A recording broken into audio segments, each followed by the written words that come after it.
think the 20th century certainly did prove not only that statist socialism doesn't work, but that capitalism does not work.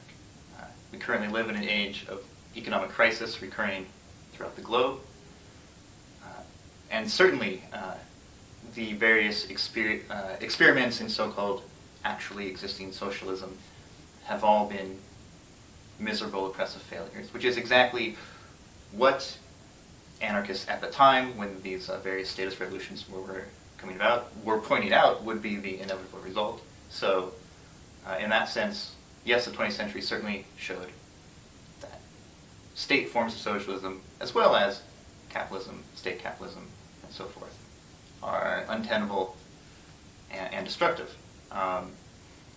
Did the 20th century prove that anarchism cannot work?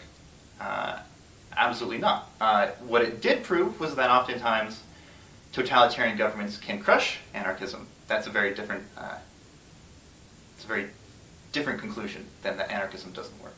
In the periods, numerous but often brief, when anarchism did exist in Republican Spain during the Spanish Civil War, to different degrees during the Russian Revolution, whether it was in the Ukrainian countryside or in shop committees, anarchism or anarchist-like structures flourished until they were put down by force.